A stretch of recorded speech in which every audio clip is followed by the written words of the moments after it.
Notre métier, c'est de faire découvrir la réalité des métiers par le geste professionnel. On a exploré énormément de métiers techniques et manuels et il nous a semblé qu'il y avait un vrai besoin au niveau des entreprises du numérique parce que tout simplement ces entreprises nous remontaient ce besoin, nous disaient on n'arrive pas à trouver de développeurs, on n'arrive pas à trouver de développeurs dans certaines technologies. On a un seul type de candidat qui vient nous voir, c'est toujours les mêmes, c'est toujours des gens un peu geeks, un peu matheux, des garçons. On aimerait bien avoir d'autres horizons, d'autres équipes, une grande diversité.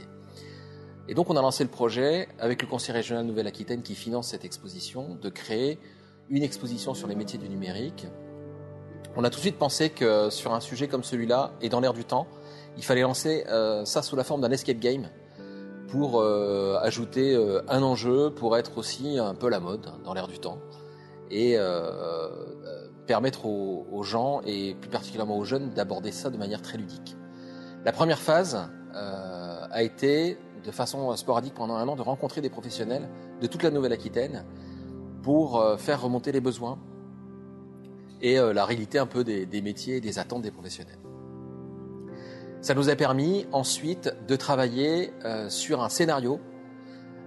avec aussi là des professionnels de la scénographie et de la scénarisation et d'imaginer un escape game où en fait une entreprise allait être en péril et devait être sauvée en 1h30 des périls qui la menacent, c'est-à-dire des virus, un réseau qui dysfonctionne, etc. À partir de là, on a travaillé comme toujours sur un appel d'offres public avec différents corps de métier, différentes sociétés qui ont travaillé sur tous les aspects multimédia, scénarisation, scénographie, construction et audiovisuel.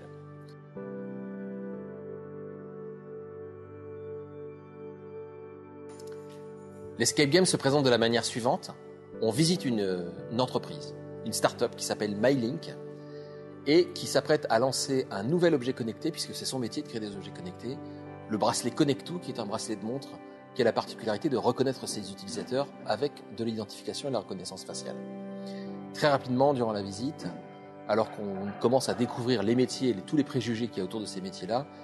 la directrice par liaison vidéo intervient et demande aux gens qui visitent l'exposition, qui visitent l'entreprise, d'aider l'équipe à remettre l'entreprise en marche parce que l'entreprise a été attaquée par des hackers et que plus rien ne fonctionne. Ni la production, ni le système de robots, ni les serveurs, ni la programmation, ni l'intelligence artificielle. On a même perdu la base de données client et on a même perdu le clip vidéo, le motion design qui devait être balancé sur le web et qui devait permettre de vendre le produit. Et donc à partir de là, au moyen de tablettes,